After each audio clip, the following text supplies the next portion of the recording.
اول حاجه عندنا تمام. تطوير تكنولوجيا المعلومات والتحول الرقمي. بمعنى اصح كتاب المدرسه قال لك ايه؟ قال لك ان احنا من قراءه الرسائل وسائل التواصل الاجتماعي ودفع ثمن الافطار الكترونيا، اللي هو الحاجات اللي هي ال NFC بالكريدت، الكلام ده كله اللي دوام لداس على الانترنت زي ما احنا شغالين مع بعض كده. انك تطلبي اي حاجه من اي متجر الكتروني. الكلام ده ما كانش موجود من 30 سنه. كل ده معروف صح؟ نخش على اللي بعده على اه. طول. ايه الهدف من اه. القصه دي؟ المفاهيم والحاجات دي كلها. ناخد المفاهيم الاساسيه للدرس. هنخش على المفاهيم الاساسيه للدرس، هي عباره عن ايه؟ اول حاجه هيقول لك يعني ايه قانون مور. عرفي قانون مور. عرفي الشبكات التواصل الاجتماعي. عرفي التجاره الالكترونيه. عرفي العمل عن بعد. عرفي التعليم عبر الانترنت. عرفي الدفع غير النقدي. الكلام ده كله هو هيطلبه منك. هيقول لك بعد اذنك يا كلها باشمهندسه. تعريفات المفروض اقولها. ايه؟ كلها تعريفات المفروض ان انا اعرفها كلها يعني تعريفات هتجيلك ازاي صح وغلط. يقول لك مثلا كذا كذا كذا، العمل من مكان اخر غير من المنزل او خارج المنزل بغرض اداء مهمه معينه، فده يبقى ايه مثلا؟ هنقول العمل عن بعد او التعلم عبر الانترنت. الكلام ده كله فهماني؟ فممكن يجي لك مصطلحات ويقول لك اختاري. ممكن يجي لك صح وغلط، يجيب لك حاجه ويقول لك صح ولا غلط. ممكن يجيب لك او يقول لك عرفي قانون مور. عرفي شبكات التواصل الاجتماعي. او قرن بين قانون مور والتعلم عبر الانترنت والدفع غير النقدي مع التعريفات، واذكر مثال لكل واحد فيهم. كل ده احنا هنعمله لك زي ما بقول لك في مع نوت بوك ال هظبط لك الدنيا كلها كل اول درس ان شاء الله. تمام. ان شاء الله. الواجب تمام. منك او المفروض انت تعملي ايه طول ما احنا موجودين؟ انا هجيب لك قانون مور واشرحه لك واحده واحده واعيده مره واثنين وثلاثه وعشره، وانت هتقولي معايا وهترددي ورايا لحد ما نحفظ الحاجه قبل ما نخرج من السيشن ان شاء الله.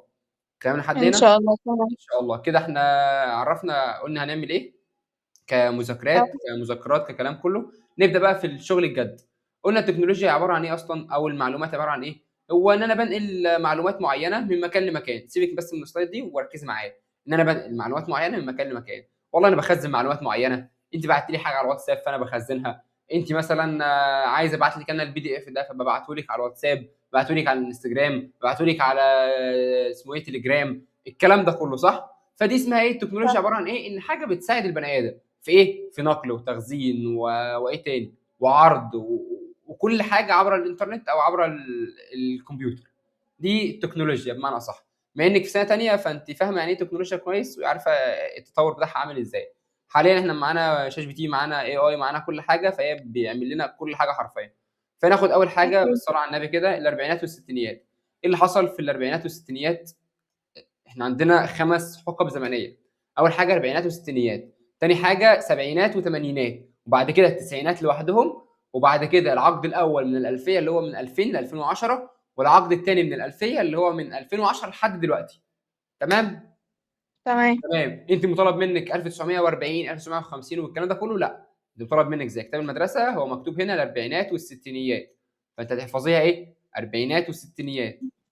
ايه التقنيه اللي تمام. حصلت او ايه اللي حصل او الاحداث الرئيسيه اللي حصلت في الايام دي، والتاثير على المجتمع ازاي.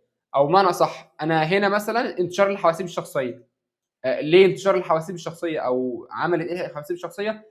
ايه اللي اتنتج عنها او التاثير على المجتمع ازاي؟ بدايه استخدام الافراد للحاسب.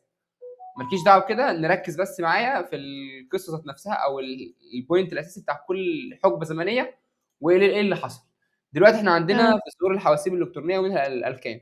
اول حاجه يا باشا عندك في الاربعينيات او الستينيات ما كانش في حاجه اسمها حواسيب، ما كانش في حاجه اسمها كمبيوتر، ما كانش في اي حاجه تبع التكنولوجيا. والله جم في الحرب العالميه الثانيه اقول لك باشمهندس بعد اذنك احنا ممكن نعمل حاجه تساعدنا في الحرب. زي ايه مثلا؟ حاجات تعمل لنا حسابات علميه كويسه. انا عايز احسب مثلا كم عدد الجنود عندي وكم عدد كذا ومين حضر ومين ما حضرش والكلمات ده كلها. فانا هعمل حساب معين. الحساب ده حاسوب الكتروني. فالاربعينات والستينيات ظهر حاسوب اسمه حاسوب الكتروني. ومنها اسم منه اسمه عباره عن ايه؟ اسمه انياك. الانياك ده عباره عن ايه؟ عباره عن ناخد الانياك ده ك كتكست ونشوف له صور. انت كده شايفه صح؟ اه. انياك عايزين الصور. عايزين الايمج الانياك. بصي الانياك حاجه شبه كده. انت شايفه عامل ازاي؟ ايوه. ايوه. هو ده الانياك. ده المفروض الحاسوب ده كان وحش. وحش ليه؟ عشان كده هم هو عملوا باين عليه اللي ان معاه. هو وحش اصلا. زي الفل. بس هو وحش ليه؟ عشان حاجه اسمها يعني الحاجات اللي ورا دي اسمها صمامات مفرغه او الصمامات فارغه. مم. دي كانت فيها حراره كتير، فيها قصص كتير، هنعرف كمان شويه عباره عن ايه اصلا الصمامات الفارغه، وايه الفرق بينها وبين الترانزستور والكلام ده كله. معايا لحد هنا؟ تمام. زي الفل. فده حاجه اسمها الانياك. فقال لك في 2000 من الاربعينيه للستينات، من اللي هو الاربعينات للستينات، من الاربعينيات للستينيات، احفظوا معايا، ظهور الحواسيب الالكترونيه اللي هو ايه؟ انياك. مطالب انك تعرفي التعريف بتاعه كله او الكلام ده كله؟ لا مش مطالب. مطالب منك انت، ان انت كحد او طالب في ثانيه ثانوي اسمك كذا، لا انت مطالب منك الانياك زي كتاب المدرسه بالظبط. مش هقول لك هو عباره عن ايه، لا انت تحفظه كده انياك. تمام. واستخدام الصمامات المفرغه. الصمامات المفرغه دي زي ايه؟ بص يا ست الكل، دلوقتي انت عندك لمبه صفراء. لا ايه ده بالانجلش؟ طب عرفيني طيب. لمبه صفراء. بصي، انت عارفه انت اللمبات دي او حضرتيها؟ عارفاها، اللي عارفه هي اللمبات دي صح؟ أيوه، أيوه. دي فيها ايه؟ دي حاجه مفرغه جوه، دي حته لمبه مفرغه من جوه، فيها غاز معين بيساعد على الاشتعال. حلو. او هنا حراره، مش قلنا ان دي حراره؟ البتاعه دي اللي هو الشريط ده أيوه، هي حراره. بتطلع حرارة عشان شدة التيار تعلى، عشان الروتين يعني. كملي. يعني هي بتبقى فيها حرارة عالية جدا عشان ال- التيار فيها يدخل تقيل. فالغاز الموجود ينور. اه. دي حاجه اسمها مفرغه، يعني اللمبه دي بس مفرغه فارغه. حاجه اسمها هنا بقى عندنا حاجه اسمها صمامات فارغه. الصمامات الفارغه دي، الصمامات الفارغه او المفرغه، في احنا خدنا الانياك كوبي صح اهو، حاجه اه. شبه كده مثلا. دي الصمامات المفرغه. هي فين؟ زي دي كده، زي اللمبه بالظبط. فاهماني؟ تمام. حاجه كبيره قوي شبه دي، يعني حاجه شبه دي كده. انت واصله لك الفكره؟ فدي حاجه اسمها صمامات أيوه. فارغه، بس على اكبر بقى، على زي الدولاب، يعني موجوده دولاب اهو زي كده مثلا. بس دي سيرفرات اه. حديثه. اللي هو المعنى اصح لما قلنا ان هنا السيرفرات المصممات الفارغه كانت جوه هنا. تمام. تمام. تمام. نعدي دي، سيبك بقى، خلصنا من الصمامات الفارغه. وقلنا الصمامات الفارغه نفس النظام. عندنا هنا حاجه مفرغه اهو. فدي كانت بتعمل ايه؟ كانت بتطلع حراره، لو مسكت البتاع كده فهتلاقيها نار حرفيا صح؟ اه. اما وانت الاعلان اللي بيمشي كل شويه او واحده بتيجي تتكلم تقول لك ايه؟ لمبه فينوس، اللمبه الموفره فينوس ب 10 جنيه، اللمبه الموفره فينوس ب 10 جنيه. مش تسمعي انت الاعلان ده او أيوه، أيوه. الصوت ده في كل البيوت حرفيا او في كل الشوارع؟ أيوه. اسمها ايه؟ لمبه موفره ب 10 جنيه، لمبه موفره ب 10 جنيه. فرخيصه، موفره في الكهرباء، ما بتبص بسرعه، لان ده مجرد ما تتهز كده او التيل ده يخلص، التيل الموجود قدامك ده اللي انا عمال اشاور لك عليه، ده مجرد ما هو يتشال فهو بيبوظ صح؟ صح. فنفس الحوار بالظبط عندنا في الكمبيوتر. بمعنى يا عمر ايه اللي حصل؟ عندنا زمان كان في حاجه اسمها صمامات فارغه او صمامات مفرغه. دي عباره عن زي اللمبه دي كده، وريتك شكلها من شويه. اللمبه دي كانت اه. بتعمل ايه؟ تسحب تيار كهربي كتير، بتبوظ بسرعه، لان هي مجرد ما تتهز زي ما قلنا دي بتتهز، فهي بتبوظ بسرعه، قابله للانكسار في ثواني. عندك حاجه كمان ان هي بطيئه ووحشه، انا بتيجي تقيد بتقعد شويه لحد ما الكهرباء تمشي فبتقيد. لا احنا استبدلنا ده بحاجه اسمها ايه؟ لمبات موفره ليد. انا عايز اشوف الليدات نفسها عامله ازاي. لا احنا عايزينها من جوه كتركيب من جوه. تمام. شوف انت اللمبايه الليد عامله ازاي. اه. الليد بيبقى عامل شبه كده. حاجه باظت منه عادي مفيش مشكله، انت بتعمل التاني وايه وبتلحم التانيين مع بعض وبتخلص. لو عندي هنا لمبه او قديمه كنت وريتها لك او فتحتها لك وريتها لك، بس اتس اوكي انت فاهمه قصدي عموما. فاللمبات دي اللي هو أيوه. حاجه شبه كده، مش عارف مش موجود حاجات شبه دي. الجزء اللي فوق ده بيتشال، يبقى جوه شويه ليد كتير، لو انت واخده بالك يعني. أيوه. أيوه. فدي الفكره بمعنى صح، اللي هو احنا بدل ما نستخدم الحاجه القديمه اللي هي لمبات الصفرة المنتنه دي اللي بتاخد كهرباء مني كتير ومش عمليه ومحتاجه وقت علشان تشتغل وبتبوظ بسرعه وكذا وكذا، لا انا استخدمت اللمبات دي. ده في الحياه اليوميه بتاعتي وبتاعتك. خلاص خلصنا من اللمبات، نرجع تاني لايه؟ لموضوعنا اللي هو ايه؟ عباره عن الحواسيب الالكترونيه. احنا شفنا الحاسوب عامل ازاي صح؟ صح. شفناه عامل ازاي. فهو كان كبير، مكان كبير قوي، وصمامات مفرغه او صمامات فارغه. يعني كده بمعنى صح من الاربعينات والستينيات اخترعوا حاجه اسمها ايه؟ الحاسوب الالكتروني، ومنها نوع واحد اسمه ايه؟ الانياك كمجرد مثال، وفي كذا نوع بس اسمه الانياك اللي مطلوب منك في المنهج اللي تحفظيه اسمه الانياك. فالاربعينات والستينيات ايه اللي حلو. حصل؟ ظهور الحواسيب الالكترونيه ومنها انياك. ايه اللي حصل معاها؟ وظهور الصمامات المفرغه. الصمامات المفرغه عامله زي البروسيس، عامله زي الترانزستورز كده بس على قديم، وهنعرف كل ده كمان شويه. فل التاثير على المجتمع ايه اللي حصل؟ والله يستخدموا الحاجات دي في اغراض، استخدام اساسا لاغراض عسكريه وحسابات علميه. استخدم اساسا الاغراض العسكريه وحسابات علميه. فكده نحفظ معانا الاربعينات والستينيات ايه اللي حصل؟ ظهور الحواسيب الالكترونيه ومنها الانياك. ايه اللي وايه كمان؟ ظهر حاجتين اثنين، واستخدام الصمامات المفرغه. ليه اصلا احنا عملنا الحاجات دي؟ او ليه الكمبيوتر ظهر والصمامات المفرغه ظبطت او اتظهرت؟ ليه؟ عشان استخدموها في حاجتين اثنين، عمليات او حسابات علميه واستخدام اغراض عسكريه. فل ننقل على السنه اتفضل. اللي بعدها. تمام. حلو. عندنا الحاجه الثانيه السبعينيات والثمانينات. 1970 وانت طالعه لحد 1989 مثلا. فل تمام. ايه اللي حصل في الفتره دي؟ انتشار الحاسوب الشخصي اللي هو بيرسونال كمبيوتر. انا بقى عندي موبايل وانت بقى عندك موبايل، قصدي انت، انا بقى عندي كمبيوتر وانت بقى عندك كمبيوتر وغيره بقى عنده كمبيوتر، وكل واحد فينا بقى عنده كمبيوتر في البيت. اللي ترتب عليه في المجتمع ايه اللي حصل؟ التاثير على المجتمع ايه؟ بدايه استخدام الافراد للحاسوب. طالما انا عندي كمبيوتر وانت عندك كمبيوتر وغيرنا عنده كمبيوتر وغيرنا عنده كمبيوتر، بدل ما هو كمبيوتر كبير مره واحده او مكان الشركات بس اللي بتستخدمه زي الاوضه زي الانياك زي ما احنا قلنا، لا انا دلوقتي كل واحد بقى تمام. عنده ايه؟ بقى عنده كمبيوتر لوحده. فكل واحد بقى عنده كمبيوتر، فبدا استخدام الافراد للكمبيوتر. انا استخدمت كمبيوتر، انت استخدمت كمبيوتر، غيره يستخدم وغيره يستخدم. طالما هو الحاجه موجوده عندنا وانتشرت بشكل كبير، فترتب عليه ايه؟ ان كل واحد فينا استخدم الكمبيوتر. تمام. كل زي واحد الفل. يستخدم. الله ينور عليك. عندنا دلوقتي خدنا ايه؟ مرحلتين اثنين او حقبتين زمنيتين. الحقبه الاولى من الاربعينات والستينيات، ظهور الحواسيب الالكترونيه ومنها الانياك زي وايه تاني؟ واستخدام الصمامات المفرغه. دي خلصنا منها. خش على اللي بعده. ايه اللي ترتب عليه؟ استخدم اساسا للاغراض استخدم للاغراض العسكريه والحسابات العلميه. الحسابات شوف. العلمية. الله ينور عليك. السبعينات والثمانينات انتشار الحواسيب الشخصيه اللي هي الايه؟ البي سيز، البيرسونال كمبيوترز. اللي ترتب عليه بدايه استخدام الافراد للحاسب. ما تبصيش للبتاع وقولي لي كده ايه اللي حصل في الحقبتين الزمنيتين. انا واثق فيكي كده كده. اتفضلي. تمام. الأربعينات والستينيات، ظهور اللي هي اللي هو الحواسب الإلكترونية. جميل. آم، استخدمناها في حاجتين، اللي هي الإنياك والصمامات المفرغة. جميل. ايه اللي ترتب عليه بقى؟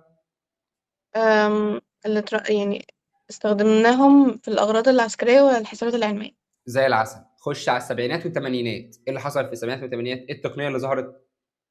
انتشار بي سيز، اللي هو الكمبيوتر اللي هو بيرسونال، اللي هو الحواسب الشخصية. الله ينور عليك. ايه اللي يترتب عليه او تاثير على وإن المجتمع؟ كل واحد بيستخدمه منفرد ليه، خاص بيه. زي الفل. بدايه استخدام الافراد للحاسب. خش على بعدها التسعينيات. التسعينيات دي ايه اللي حصل فيها؟ بقول لك اتاحه الانترنت للاستخدام التجاري وظهور الويب. والله يا باشا انا موجود دلوقتي في الصين وانت موجوده في مصر.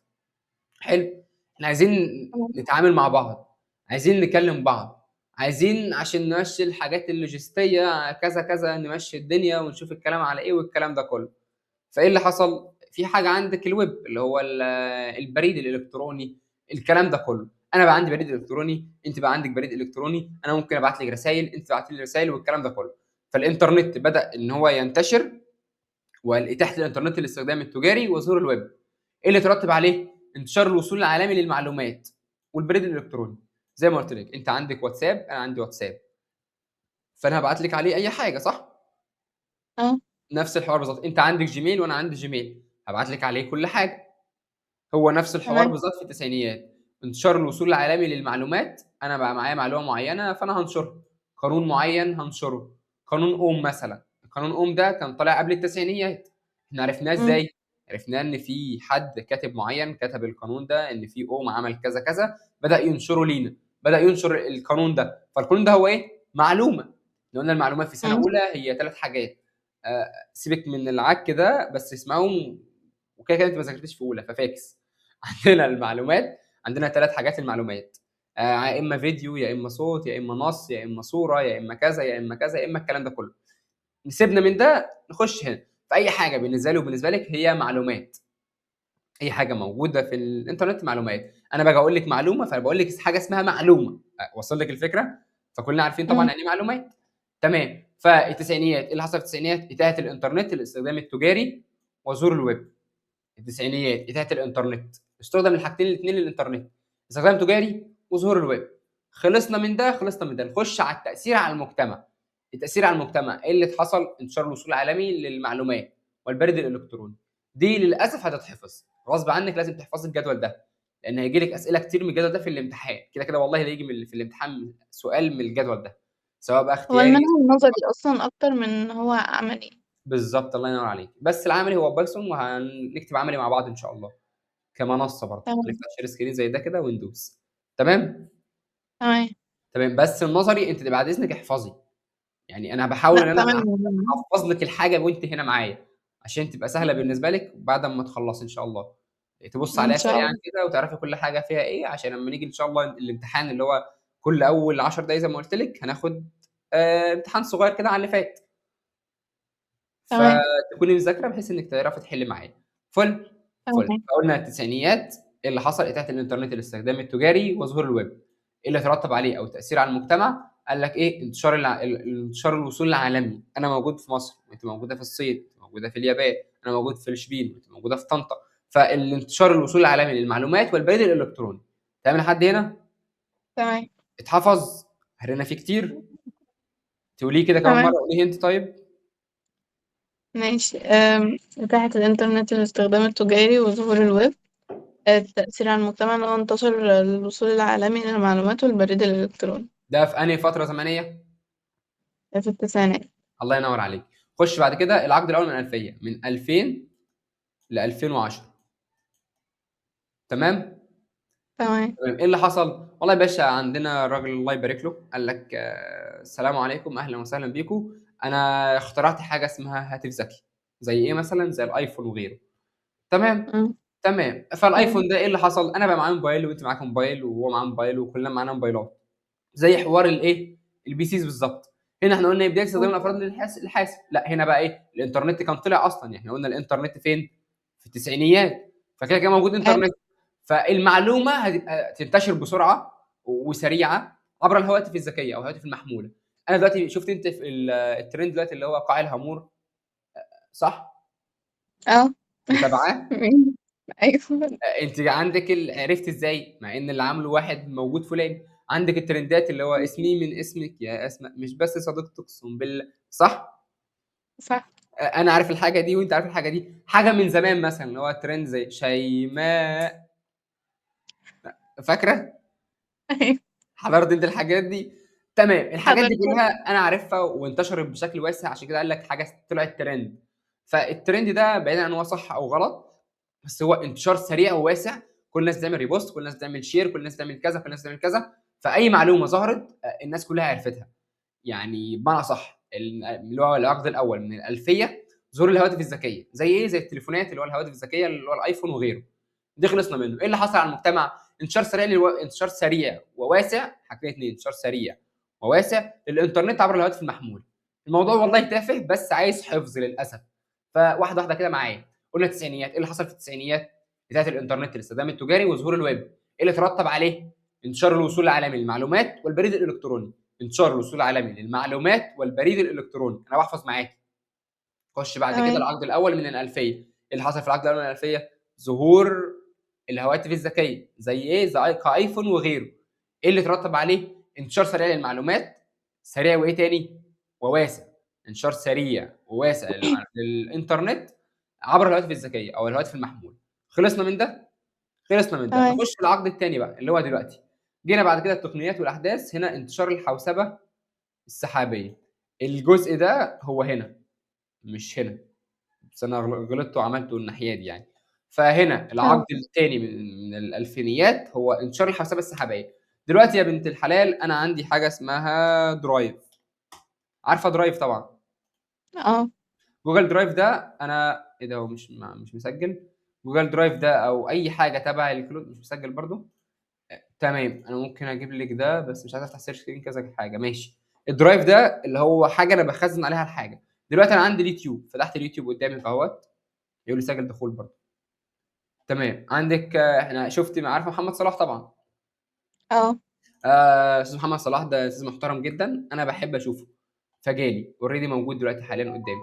انا عشان اشوف الفيديو ده اشوفه ازاي؟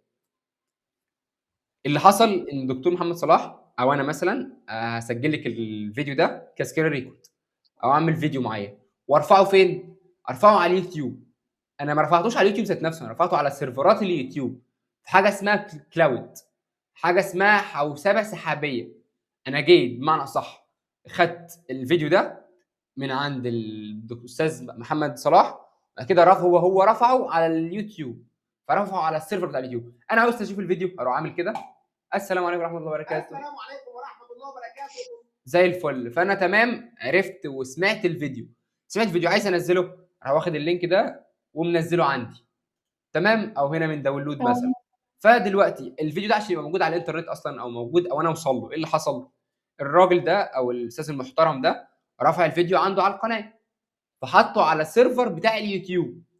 فسيرفر اليوتيوب انا عشان اشوفه دخلت على اليوتيوب واجيبه منه. زي الدرايف، انا برفع لك حاجه على درايف، فانت دخلت شفت الحاجه دي على درايف، فانت أمم. نزلتيها عندك او بعت لك اللينك بتاعي، صح؟ صح. بس فهي دي حاجه اسمها حوسبه سحابيه، حاجه اللي هو كلاود، اي حاجه سيرفرات بمعنى اصح. تمام. تمام. تمام. زي ايه؟ زي النسخ الاحتياطي بتاع الواتساب. انا عندي دلوقتي فاتح الواتساب وبلعب في الواتساب، قال لي والله انت ممكن تعمل نسخ احتياطي. ليه يا باشا؟ علشان اروح بعد كده اما انقل موبايلي من مكان لمكان، انا كده كده عندي ايه؟ نسخه احتياطيه محفوظه على جوجل، فهي هنزل أمم. النسخه الاحتياطيه هينزل لي الرسائل وينزل لي كل حاجه.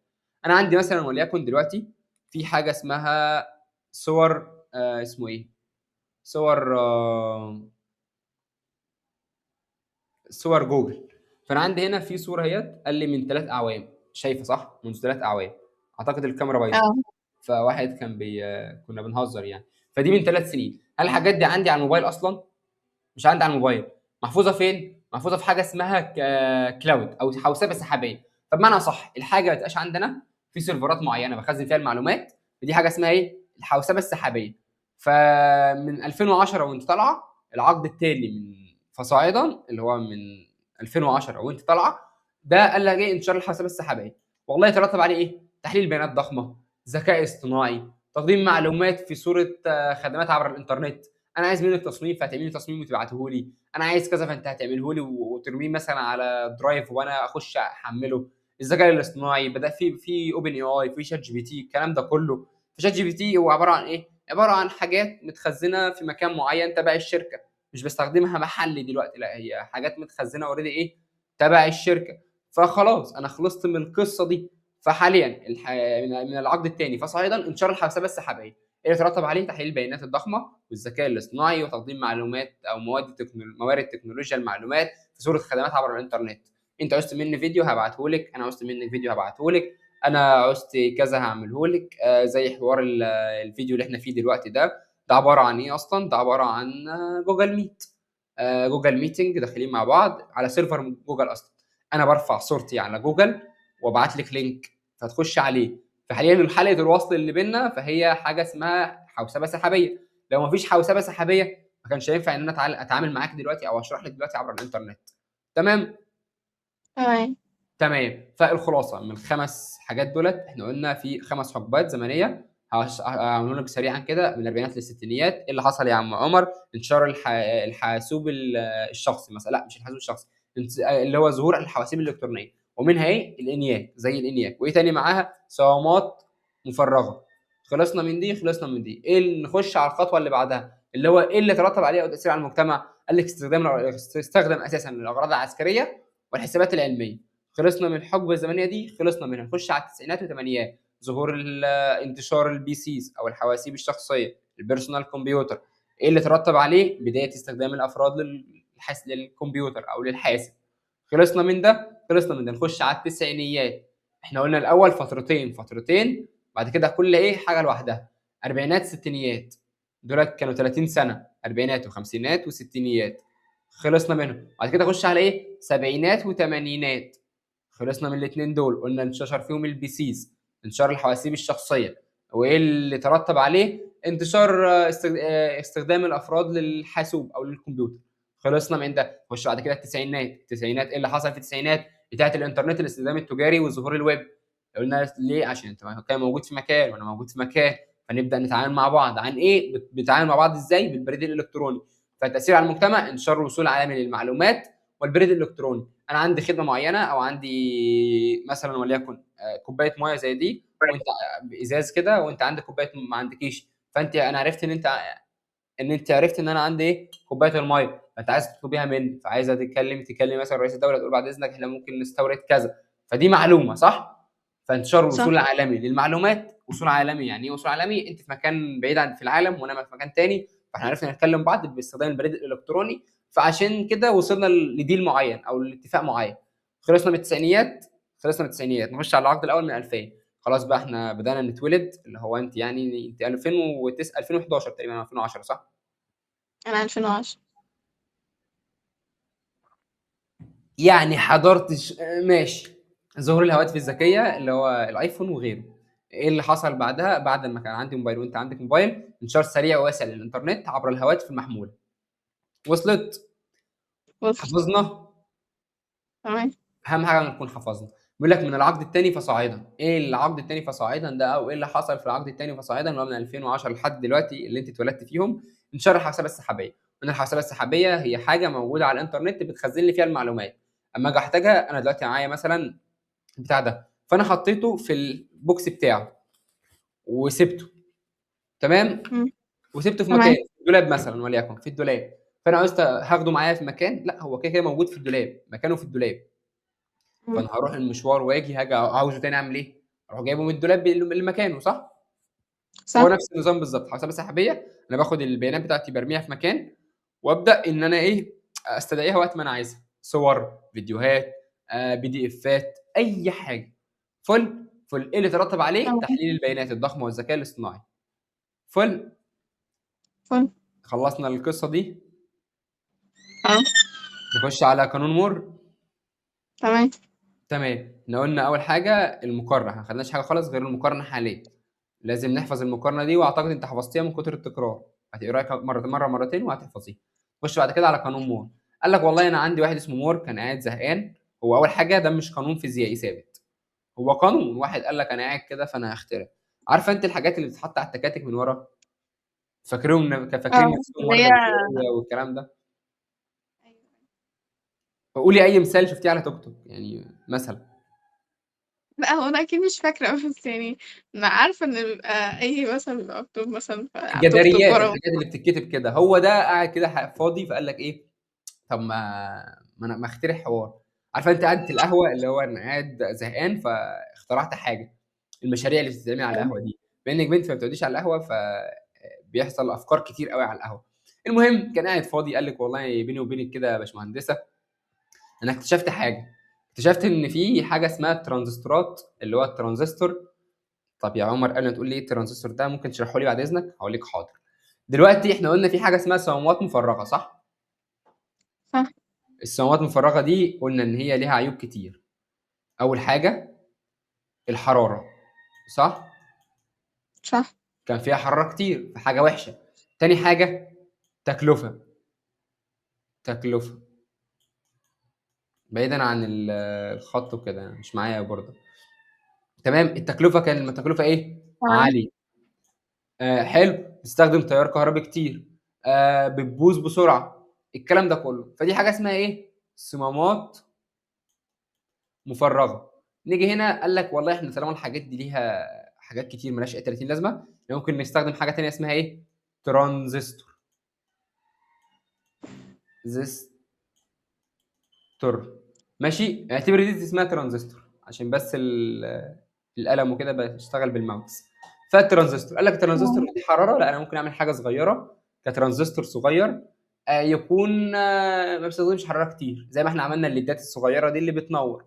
تكلفتها تبقى اقل شويه، ما بتبص بسرعه. الكلام ده كله هنيجي هنا ونشوف يعني ايه ترانزستور.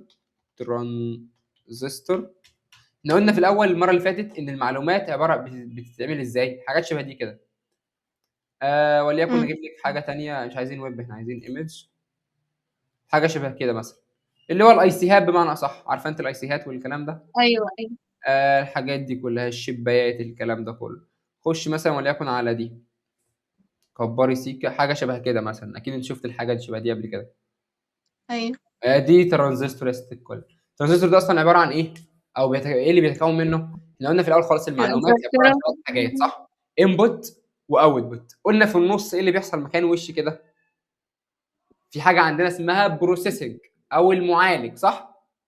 ايوه ايوه. انا عشان ادي امر لده اقول له بعد اذنك اقلب لي الصوره، لا اقلب لي كمان مره. فهو خد مني الانبوت اللي هو الكليك ده، وبعد كده ظهر ايوه. لي البتاع، فده الاوتبوت. اللي في النص المعالج ده اللي هو ايه؟ المعالج ده قلنا المعالج هو عباره عن ملايين من الترانزستورات. فل فل. فل. فبالنسبه لنا الترانزستور ده هو ايه؟ هو حاجه بيتكون منها المعالج. المعالج ده ايه لازمته؟ ان هو الترانزستور ده ايه لازمته؟ بيتكون منها المعالج. المعالج ده ايه لازمته؟ ان هو بينفذ لي الاوامر اللي انا بعملها كلها، اللي هو ايه؟ السي بي يو. مش احنا قلنا كده المره اللي فاتت؟ اه. زي الفل. فاحنا نرجع هنا، قلنا الناس بدل الصمامات المفرغه عملوا ترانزستور. والله ما بيبقاش فيه حراره كتير، وبتكلفه اقل شويه، ما بيستخدمش تيار كهربي كبير بدل التاني، الكلام ده كله زي اللمبات بالظبط. عشان كده انا جيت شرحت لك اللمبات في الاول. فنرجع ايوه. للموضوع تاني. والله قال لك قانون مور، هي الملاحظه القائله ان والله عدد الترانزستورات. انا كان قاعد فاضي، قال لك والله بما اني فاضي وبتاع، انا راجل على الله قاعد، اسمي مور. وده مش قانون فيزيائي ثابت، اهم حاجه ده ليس قانون فيزيائي ثابت. قال لك والله بيني وبينك يا باشمهندس، انا لقيت دلوقتي ان عدد الترانزستورات اللي العلماء عمالين يكتشفوها في الشريحه الواحده عمال بيتضاعف كل سنه، سنتين تقريبا، مش كل سنه. بمعنى صح ان دلوقتي انا كان عندي موجود في سنه 2000، قلت لهم المثال ده امبارح، كان عندي 20 ترانزستور بس. فل فل. تمام. في 2002 هيبقى عندي كام ترانزستور بما انه بيتضاعف؟ 40، صح؟ صح. صح. 2006، وده مجرد مثال مش بالظبط يعني، موجود بدل ال 40 هيبقى 80. 2008، 88 كام؟ 160. واصل لك الفكره؟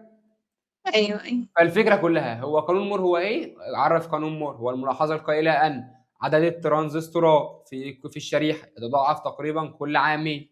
بس عدد الترانزستورات في الشريحه بيتضاعف تقريبا كل عامين. اعتقد الموضوع سهل. اه صح. قولي كده، هو عباره عن ايه قانون مور ده؟ هي ملاحظات القائلة ان عدد ترانس ثانية عشان اتلخبط مرة واحدة كده. انا نفس النظام في الاول يعني، ماشي. عدد الترانزستورز او ترانزستور الترانزستورات في الشريحة بتضاعف كل عامين. تقريبا، لازم كلمه تقريبا دي. فل. تمام. عشان هي والله اختراعات وجع دماغي يعني، ما نعرفش ايه لازمته، بس ماشي. ادي مور يا عم وحلاوه مور. اهو قال لك والله ملاحظه تصف اتجاها تاريخيا لاحتيال كذا كذا كذا عدد الترانزستورات في الدوائر المكتمله او الدوائر او في الشريحه الواحده بمعدل يتضاعف بمعدل الضعف كل عامين، زي ما احنا قلنا. فل فل. تمام.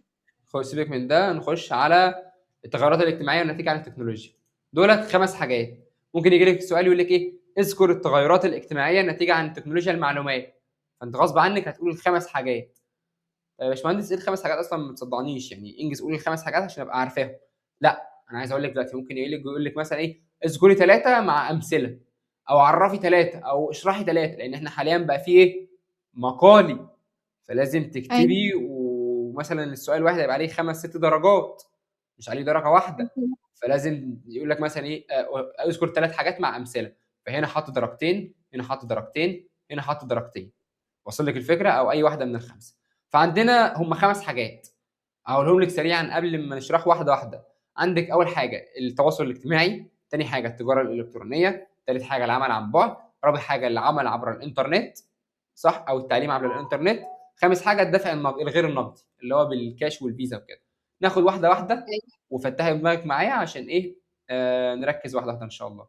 اول حاجه شبكات التواصل الاجتماعي. يخرب بيت النوتيفيكيشنز، انا بكره النوتيفيكيشنز بجد، بجد والله. انا تقريبا ببقى كل ما اجيب موبايل بعملها على silent اصلا ما معلش. انا والله غصب عني لازم الحاجات دي تكون موجوده بس ايوه ايوه فاهمه، لان بس انا عشان ده الشغل. طبيعتي عامه. ده بالظبط. عندنا اول حاجه في التغيرات الاجتماعيه اللي حصلت عن نتيجه عن التكنولوجيا او ظهور التكنولوجيا، اول حاجه ايه؟ شبكات التواصل الاجتماعي، زي ايه؟ الفيسبوك، انستجرام، الكلام ده كل الناس عماله تصدعني كل شويه بالمسجات. فدي عباره عن ايه؟ منصه فيسبوك، منصه اليوتيوب، منصه الانستجرام، منصه التيك توك، منصه الكذا، منصه كذا. دي عباره عن منصات. ايه لازمتها؟ تتيح للمستخدمين اللي هو انا وانتي التواصل ونشر المحتوى ومشاركته. انا ببعت لك ميمز، تبعتي لي ميمز، ابعت لك ريلز، تبعتي لي ريلز، تعملي شير لبوست، تحطي صورتك وانت في مكان كويس، فرحتي فرح مثلا صورتي بدريس معين فترفعيه، الكلام ده كله، تحطي ستوري، تحطي كذا، تعملي مثلا حاجه تبع الستوريهات وترميها على الستوري، الكلام ده كله. فشبكات التواصل الاجتماعي ايه اهميتها؟ هي منصات تتيح للمستخدمين التواصل ونشر المحتوى ومشاركته بسهوله. اعتقد الحاجات دي مش محتاجه صح حفظ، بس لازم تحفظيها. فل تمام. منصات تتيح للمستخدمين التواصل ونشر المحتوى ومشاركته بسهوله. قوليها كده. منصات تتيح للمستخدمين التواصل ونشر المحتوى ومشاركته بسرعة أو بسهولة. او بسرعه، تمام. منصات تتيح للمستخدمين التواصل ونشر المحتوى ومشاركته بسرعه. فل الفل. تمام. خش على اللي بعده، التجاره الالكترونيه. والله انا دلوقتي جيت اشتري المايك ده اللي هو موجود حاليا ده، فانا ما رحتش اشتريته من المكان، شفته على الانترنت، شفته على كل شويه يجي لي على الفيسبوك، كل شويه يجي لي على الانستجرام، كل شويه يجي لي على الستوري الواتساب. فرحت اعمل ايه؟ بزرار بعد اذنك، ازاي حضرتك عامل ايه؟ بعد اذنك ممكن احتاج كذا، قال لي اللينك اهوت واشتريه. اللينك ده على ايه؟ على امازون. فانا دخلت اشتريته من على امازون. فحاليا ايه اللي حصل؟ واحد باع لي المايك ده، صح؟ اللي هو الابيض ده، واحد باعه لي أيوة. وانا اشتريته منه. اشتريته منه ازاي؟ عبر الانترنت، زي ايه؟ امازون وايباي وعلي اكسبريس ونون والكلام ده كله. فتعريف التجاره الالكترونيه هي بيع السلع والخدمات. سيبك من السلع، الخدمات اللي هو ايه؟ انا ممكن اعمل لك اي حاجه، من انا عندي خدمه معينه ممكن اعملها لك بمبلغ معين. فدي عباره عن ايه؟ تجاره الكترونيه، بيع السلع والخدمات وشرائها عبر الانترنت، زي ايه؟ امازون وايباي. وصلت؟ وصل. التجاره الالكترونيه هي ايه؟ بيع السلع والخدمات وشرائها عبر الإنترنت زي أمازون وإي باي. وليها غيبا، سيبك من القراءه. تمام. بيع السلع والخدمات وشرائها عبر الإنترنت زي أمازون وإي باي. زي الفل، انا واثق فيك عموما يعني، فتابع. تمام. نخش على اللي بعده، العمل عن بعد. انا دلوقتي شغال عن بعد، صح؟ اه. باخد منك فلوس على الحوار ده، صح؟ ولا ببلاش كده لله والوطن؟ لا، هو لا. باخد منك فلوس، بقدم لك المهمه بتاعتي. المهمه بتاعتي اللي هي ايه؟ الشرح والتبسيط والمتابعه وكذا وكذا. فانا عشان اعمل كل ده انا بعمله اوريدي في السنتر. ده عمل في السنتر او عمل في البيت، مش البيت، عمل في المكان اللي بدي فيه درس، صح؟ صح. صح. ده محتاج انترنت؟ مش محتاج انترنت. لا، انا بشتغل عادي وانا في مكاني، بقعد اشرح كده البورد، يا شباب حصل كذا كذا كذا، 1 2 3 4. ده سيبنا منه. الموضوع بقى العمل العمل عبر، يا ربي، العمل عبر الانترنت او العمل عن بعد، هو عباره عن حاجه اسمها ريموت ورك. الريموت ورك ده هو عباره عن ايه؟ هو نمط عمل يؤدي فيه الشخص اللي هو انا حاليا بعمل ايه معاكم دلوقتي، او بعمل ايه معاكي، ان انا بأدي فيه الشخص مهامه من المنزل، اللي هو الشرح. انا بشرح لك دلوقتي وانا قاعد في البيت، بيتي اهو، اهلا وسهلا بيكي في البيت بتاعنا. بأدي لك المهمه بتاعتي من البيت، او انا مش موجود دلوقتي في البيت، صح؟ المره اللي فاتت كنت عامل اه. لك يعني السيشن المره اللي فاتت كانت من مكان تاني غير ده، صح؟ صح. كان من مكان تاني، او من موقع بعيد. رحت كافيه مع يا باشا اللاتيه بتاعي وحته الكرواسون، واقعد اكل واعمل وكذا. انا براحتي، انا واحد بقدم مهمتي اللي هو الشرح عبر الانترنت. فالخلاصه او المعنى بتاع العمل عن بعد ده او الريموت وورك هو نمط عمل. ايه الفرق بينه وبين النمط العمل التاني؟ النمط العمل التاني الشخص بيأدي فيه المهام بتاعته من الشركه، من السنتر، من المكان الدروس، وكده، صح؟ صح. صح. هنا بقى اللي يختلف عن اللي هو العمل عن بعد ايه؟ اللي هو اسمه ريموت ورك. العمل عن بعد بيختلف ايه عن العمل العادي؟ ان هو عمل يؤدي فيه الشخص مهامه. وعموما الاثنين بيأدي فيه مهامه، سواء انت عن بعد ولا عادي، صح؟ لو في الشركه هتقدم اه. مهامك برضه، في البيت هتأدي مهامك برضه. بس ايه الفرق بين ده وده؟ ان ده من المنزل، اللي هو العمل عن بعد هو من المنزل او من اي موقع اخر. زي ما قلت لك، هنزل الكافيه، هنزل كذا، هروح كذا، هقعد في دانكن، هقعد في سلنتر، وهقعد في كذا، هقعد في كذا. الكلام ده كله عبر ايه يا باشا؟ الانترنت. لو مفيش انترنت دلوقتي او نور قاطع عندك وانت مش عارفه تخش السيشن، هل انا هعرف اشرح لك؟ انت اصلا مش موجوده لا، معايا، النت فاصل، النت خلصان. هنأجل السيشن او نعمل سيشن تعويضيه، صح؟ بالظبط. بقى الله ينور، النت فصل عندي، الكهرباء قطعت، الكلام ده كله يا باشمهندس. معلش بعد اذنك يا باشمهندسه، مفيش سيشن النهارده عشان كذا، وميعادنا كذا مثلا، او هنعوض السيشن كذا. فلازم وجود ايه؟ شرط اساسي وجود الانترنت في الحوار. فهو نمط عمل يؤدي فيه الشخص مهامه. ايوه، ما هو الشخص اللي في السنتر بيعمل نفس القصه. لا، هنا بقى ايه؟ من المنزل او من المنزل او اي مكان بعيد او اي حته او اي مكان اخر عبر الانترنت. العمل عن بعد هو ايه؟ هو نمط عمل يؤدي فيه الشخص مهامه منين؟ من المنزل او اي موقع اخر بعيد عبر ايه؟ الانترنت. عرفي تاني العمل عن بعد. نمط عمل يؤدي فيه الشخص مهامه من المنزل أو موقع آخر بعيد عبر الإنترنت. حلو، وليها بقى غيبا. ماشي. اهبدي. هو عمل بيؤدي فيه شخص مهامه إن كان في منزل أو مكان تاني بعيد عن الإنترنت عامة. عبر الانترنت زي ما انت قلت كده. فكده انت عرفتيها. هتقرايها مرتين اتنين بعد السيشن ان شاء الله، بعد كده اتحفظت. نرجع تاني للثلاثه. الثلاثه تمام. مع بعض. خش بقى يا باشمهندس بعد اذنك، قلنا الثلاثه. اول حاجه قلنا ايه؟ شبكات التواصل الاجتماعي. تاني حاجه التجاره الالكترونيه. تالت حاجه العمل عن بعد. فتمام، شبكات التواصل الاجتماعي هو عباره عن ايه؟ هي منصات. بتعمل ايه المنصات دي؟ بتتيح ليا وليك للمستخدمين كلهم ان هم يعملوا ايه؟ يرسلوا معلومات عن بعض، يتواصلوا مع بعض، يشاركوا المحتوى، ينتشر المحتوى بسرعه، صح؟ صح. صح. فمنصات تتيح للمستخدمين التواصل، اللي هو نتكلم مع بعض ونشر المحتوى ومشاركته بسرعه. خلصنا منين؟ من التواصل الاجتماعي. نخش على التجاره الالكترونيه. قلنا التجاره العاديه انا ببيع واشتري من حد. لا، سيبك من ده. هو بيع السلع والخدمات وشرائها من حد اخر او من مكان اخر عبر الانترنت. زي ايه مثلا؟ امازون، اي باي، علي اكسبريس، نون، الكلام ده كله. ايه التعريف بقى الصح اللي انا المفروض احفظه؟ بيع السلع والخدمات والشراء عبر الانترنت. انا زودت كلمه في النص فمش مهم. فل زي امازون واي باي. نخش على اللي بعده، العمل عن بعد. قلنا هو نمط عمل يؤدي فيه الشخص مهامه، اللي هو انا بشرح. نمط عمل يؤدي فيه الشخص مهامه منين؟ من البيت او من المنزل. وايه تاني؟ او اي مكان بعيد. مهما كان ايه هو المكان ده؟ من الكافيه، من كذا، من كذا. هو اسمه مقالي فانت تعوز تكتب براحتك. زي مثلا اهم حاجه او شرط اساسي ايه؟ هو عبر الانترنت. فاي حاجه هنا، اي حاجه هنا هو لازم تكون عبر الانترنت. التجاره الالكترونيه، عمل عن بعد، الاونلاين ليرنينج، الكلام ده كله. فل. حفظنا الثلاثه دول. اه، تمام. حفظناهم كويس جدا. تقوليهم يعني غالبا مش الثلاثه. تعرف تقوليهم غالبا ايه. الثلاثه؟ تعرف تقوليهم من غير ما تشوفي الثلاثه بامانه؟ بس مش بنفس مش يعني مهم، مش انا عايزك بنفس تقولي. اما تحفظيها بعد كده مع نفسك هتلاقيه بنفس الحاجه. يلا، اول حاجه ايه؟ شبكات التواصل الاجتماعي. تاني حاجه ايه؟ آه، التجارة الإلكترونية. مهم. تالت حاجة العمل عن بعد. حلو. اول حاجه شبكات التواصل الاجتماعي هي عباره عن ايه؟ عبري. آم، هي منصات حلو. بتتيح للمستخدمين التواصل وإن هما ينشروا المحتوى بتاعهم زي الفل. مشاركته يعني بسرعة أو بسهولة. جميل. اللي هو نعمل شير، نعمل ريبوست، نعمل لايك، نعمل كومنتات، الكلام ده كله. التجاره الالكترونيه هو ايه؟ التجاره دي اصلا الالكترونيه. آم، اللي هو بيع السلع اللي هي المنتجات. حلو. آم، بنبيع الخدمات بس؟ برضو. بنبيع بس ولا بنعمل لا، ايه؟ بنبيع ونشتريها اللي الله هو. ينور عليك. بيع السلع والخدمات وشرائها. ازاي؟ منين؟ عبر الانترنت. اه، زي ايه؟ زي أمازون وإي باي.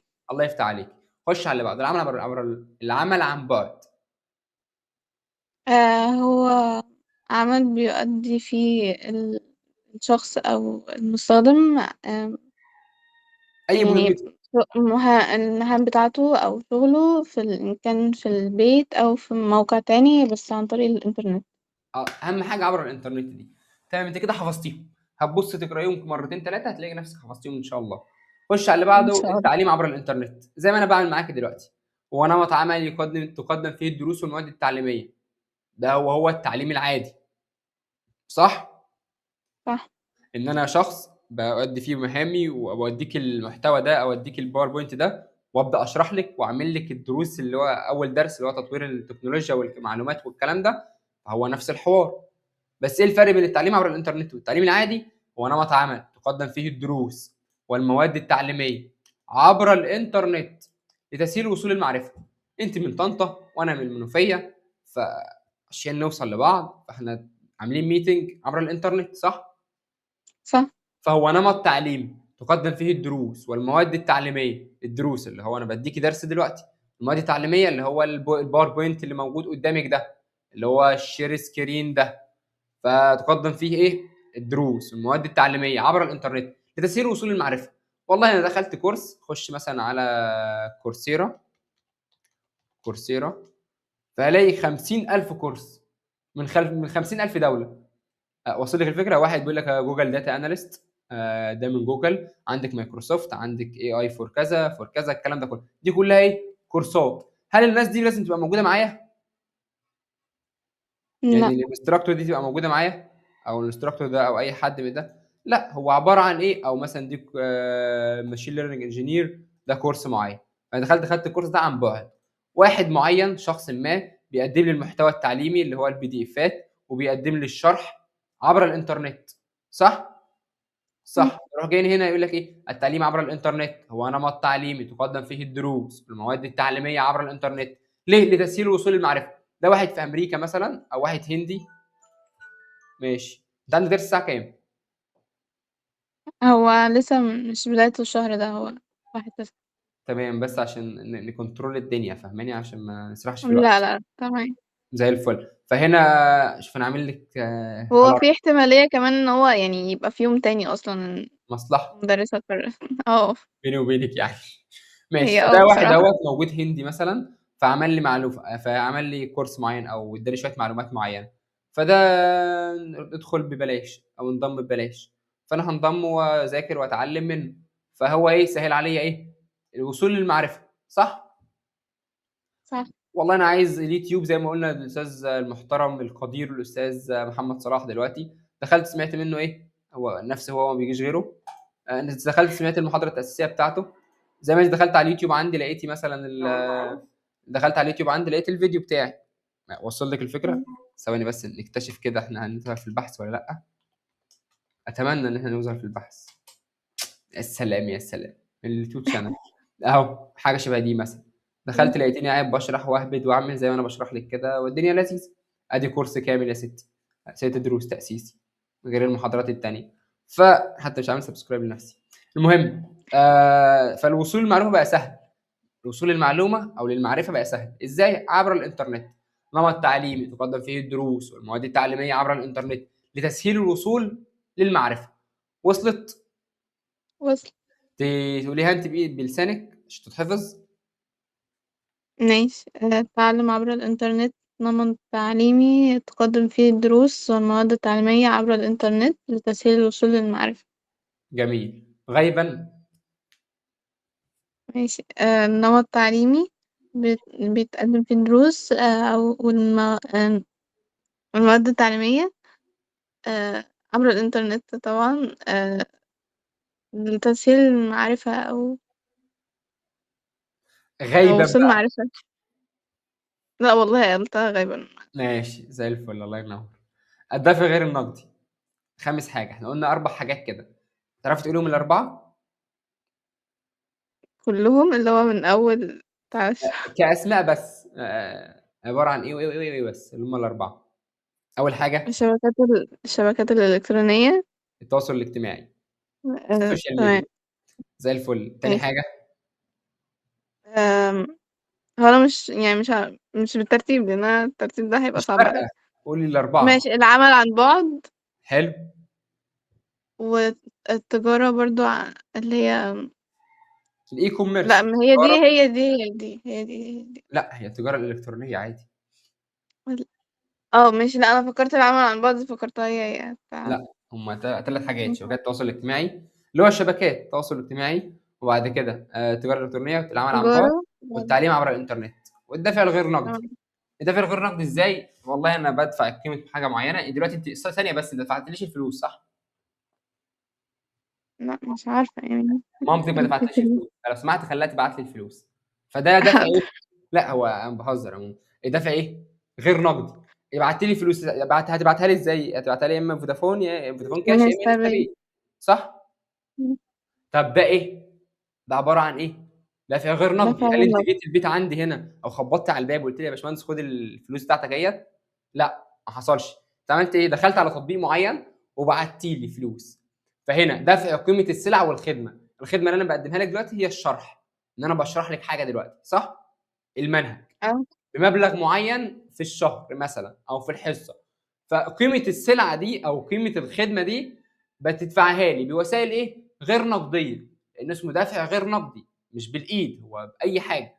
زي ايه مثلا؟ ممكن تبعتها لي بكريدت كارد لو انا عندي منصه معينه، او المنصه بتاعتنا بعد كده تدفعوا كريدت كارد، او تبعتي لي بتطبيقات التليفون انستا باي فودافون كاش الكلام ده كله، او الكيو ار اللي هو الان اف سي. عارفه انت الان اف سي؟ لو مثلا بيبقى معاكي بطاقه كده وتروح حاطه البطاقه بتاعتك عليها كده بس، او تدخلي أيوه البطاقه أيوه. بس، فتروح جايه ايه؟ عامله لك دافعه لك على طول. دي حاجه اسمها رموز الكيو ار اللي هو الان اف سي. تطبيقات الهاتف اللي هو انستا باي فودافون كاش. البطاقات اللي هو الكريدت كارد عادي اللي بتسحبي منها بالفيزا، ممكن تحاسبي بالفيزا أمم. صح؟ في اي كافيه في أيوه. اي مطعم في الكلام ده كله. فبمعنى اصح الدفع غير نقدي هو عباره عن ايه؟ دفع قيمه السلع او الخدمه. انا اشتريت حاجه من امازون فانا هدفع له انستا باي. حد قدم لي خدمه معينه اللي هو انا بقدم لك خدمه الشرح دلوقتي، فانت تدفعي لي ايه؟ فودافون كاش. تطبيقات الهاتف بوسائل غير نقديه، اهم حاجه الكلمه دي، بوسائل غير نقديه. زي ايه؟ زي الفيزا اللي هو البطاقات المصرفيه، او تطبيقات الهاتف انستا باي فودافون كاش، او الرموز الكيو ار. وصلت؟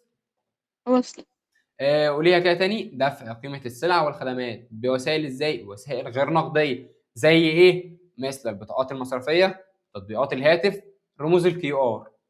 اللي بعده الدفع الغير نقدي هو عبارة عن ايه؟ دفع قيمة السلع والخدمات بوسائل غير نقدية مثل البطاقات المصرفية، تطبيقات الهاتف، رموز الكيو ار. تاني؟ لا. قوليها انت بقى مرة كده ومرة غايبة. تمام. دفع غير نقدي. دفع قيمة السلع والخدمات بوسائل غير نقدية مثل البطاقات المصرفية أو تطبيقات الهاتف أو رموز الكي. الله ينور عليك. سيبك بقى من الكشكول او اقلب الموبايل وقوليها. تمام.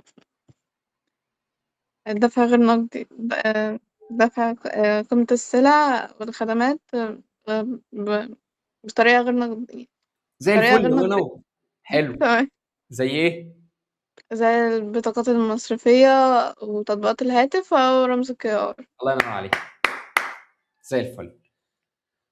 جامد. نخش تمام. على الخمسه كمان مره. نخش على الخمسه كمان مره. تمام. اول حاجه شبكات التواصل الاجتماعي، التجاره الالكترونيه، العمل عن بعد، التعلم عبر الانترنت. الخمسه ايه؟ الدفع غير نقدي. الله ينور عليك. قلنا شبكات التواصل الاجتماعي عباره عن ايه؟ منصات تتيح للمستخدمين التواصل مع بعض ونشر المعلومات ومشاركتها ايه؟ بسرعه. تمام. تمام. خش على التجاره تمام. الالكترونيه، وعندي خدمه او سلعه فبيع السلع والخدمات. ازاي بقى او منين؟ هل بيعها بس؟ لا، ممكن تشتري كمان، لان هي تجاره. فالتجاره هي بيع وشراء، عرض وطلب. فبيع السلع والخدمات وشرائها عبر الانترنت مثل ايه؟ امازون واي باي. تمام. تمام. العمل عن بعد، تمام. نمط عمل يؤدي فيه الشخص مهامه من المنزل او اي مكان اخر بعيد. زي عبر ايه؟ الانترنت. خش على اللي بعده التعليم عبر الانترنت. ايه هو التعليم عبر الانترنت؟ نمط تعليمي، نمط تعليمي تقدم فيه الدروس والمواد التعليميه عبر الانترنت لتسهيل الوصول لفين؟ للمعلومه او للمعرفه. فل فل. زي ما احنا جبنا تمام. كورسيرا، زي ما احنا جبنا كذا، زي ما احنا جبنا كذا. خش دافع الغير نقدي. قلنا دافع قيمه السلع والخدمات بوسائل غير نقديه او بطريقه غير النقدية. نقديه مثل ايه؟ البطاقات المصرفيه، تطبيقات الهاتف، ورموز الكيو ار. احنا النهارده خدنا ايه؟ مراجعه سريعه كده على اللي احنا خدناه بسرعه. اول حاجه تمام. قلنا الخمس فترات، خمس حقبات زمنيه. الحقبه الاولى اللي هي من الاربعينات للستينيات، ظهور الأربعينات الالكترونيه او الستينيات. منها الانياك. الانياك ده استخدام ليه او استخدام الصمامات المفرغه. دي حاجه. ايه اللي تاثر عليه او ايه اللي ترتب عليه؟ استخدام اساسي للاغراض العسكريه استخدام. والحسابات العلميه. استخدم للاغراض العسكريه وايه تاني؟ والحسابات العلمية. شطوره. السبعينات والثمانينات ايه اللي حصل فيهم؟ انتشار الحاسوب الشخصي. ايه اللي ترتب عليه؟ استخدام الأفراد للحاسب. الله ينور عليك. خش التسعينيات، ايه اللي حصل في التسعينيات؟ إتاحة الإنترنت للاستخدام التجاري وظهور الويب. اللي تقص التأثير على المجتمع، انتشر الوصول العالمي للمعلومة والبريد الإلكتروني. العقد الأول من الألفية ظهر التليفون الذكي اللي هو الهواتف الذكية أو المحمول زي الآيفون وغيره. إيه اللي ترتب عليه؟ أو التأثير على المجتمع إزاي؟ انتشار سريع واسع للإنترنت عبر الهواتف المحمولة. انتشار سريع وواسع عبر الإنترنت. لازم نحفظها كاتنين كده، ناخد الحاجات بالظبط. انتشار سريع وواسع عبر تمام. الإنترنت عبر الهواتف المحمولة. تمام. تمام. من تمام. العام الثاني انتشار الحواسبه السحابيه، ومنها اللي ترتب عليه تحليل البيانات الضخمه والذكاء الاصطناعي والكلام ده كله، وتقديم مواد تعليم تكنولوجيا التعليمات في صيغه خدمات عبر الانترنت زي ما انا هو بعمل معاك. أنا معلش، هو أنا ما بقول اللي هو بتعمل العقد التاني فصاعدا، إن حضرتك كنت بتقول إن أنت عاكسهم، فأنا أقول اللي هي تقديم الأول بعد كده انتشار ولا إيه؟ لا، هي بصي، هي انتشار الحواسبه السحابيه بالاول يعني اللي هي التقنيات، واللي تاثير عليه اللي هو تمام. كده بالظبط، عشان بس ما نبقى ملتزمين بشكل كتاب الامتحان اهو. تمام. تمام ماشي. انتشار الحوسبه السحابيه واللي ترتب عليه تحليل البيانات الذكيه، البيانات الضخمه والذكاء الاصطناعي. ومنها ايه اللي تمام. حصل؟ ومنها ايه اللي حصل؟ انتشار تقديم الموارد التكنولوجيا والمعلومات، تكنولوجيا المعلومات في صوره خدمات عبر الانترنت زي الخمس حاجات اللي احنا شفناهم تحت. فل. تمام. قلنا قانون فل. مور هو عباره عن ايه؟ قانون مور، قلنا قانون مور الملاحظه القائله ان عدد الترانزستورات في الشريحه يتضاعف تقريبا كل عامين. تقريبا كل عامين. الملاحظه القائله ان، المفروض ان، ماشي، الملاحظه القائله ان عدد الترانزستورات ردديها معايا. عدد الترانزستورات في الشريحه يتضاعف تقريبا كل عامين. فل. فل تمام. قلنا 20 40 بقت 80 160 والكلام ده كله. وده شكل الحاجات. قال لك والله في 2070 بقى فيها، كان في 2300، بعدين 29000، بقى عندك مليون وشويه، بقى عندك 42 مليون، مليار، 114 مليار والكلام ده كله. قلنا ان دي نظريه ايه؟ ليست قانونا فيزيائيا فيزيائي. ثابت. ليس قانونا ايه؟ فيزيائيا فيزيائي. ثابت. حلو. خش بعد كده. قلنا خمس حاجات نسيبها داخل المدرسه، سيبك منه، خليك في اللي معايا انا. وانا رحنا فين اهوت؟ قلنا الخمس حاجات ايه؟ شبكات التواصل الاجتماعي، التجاره الالكترونيه، عمل عن بعد، تعليم عبر الانترنت، ودفع غير النقدي. الشبكات التواصل الاجتماعي حاجه، عشان هنا كلمه شير اهو، انا بعمل شير، منصات تتيح للمستخدمين التواصل ونشر المعلومات والمحتوى ومشاركته بسرعه. حلو. زي الترندات والكلام ده. تمام. دي حاجه. تاني حاجه التجاره الالكترونيه، بيع السلع والخدمات وشرائها عبر الانترنت مثل امازون واي باي. ركز بقى. اه ماشي، انا فكرت حضرتك في نفسه. تمام. العمل عن بعد، نمط عمل يؤدي فيه الشخص مهام منين؟ عبر المنزل او من موقع اخر عبر الانترنت. الله ينور عليك. خش على اللي بعد. تعليم عبر الانترنت، نمط تعليمي تقدم فيه الدروس والمواد التعليميه. اهم حاجه منين؟ عبر الانترنت. هما كلهم لتسهيل. عبر الانترنت عامة. الله ينور عليك. الوصول للمعرفه. عندك دفع الغير نقدي هو عباره عن ايه؟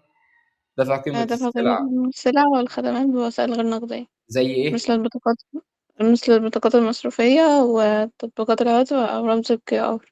الله ينور عليك. بس احنا كده خلصنا النهارده.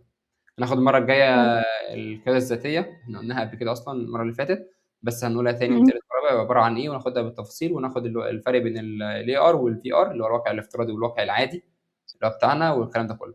عايز تسالي في اي حاجه في اللي تمام. فات في السيشن دي؟ لا تمام. اكيد يعني. أكيد. يو ار شور.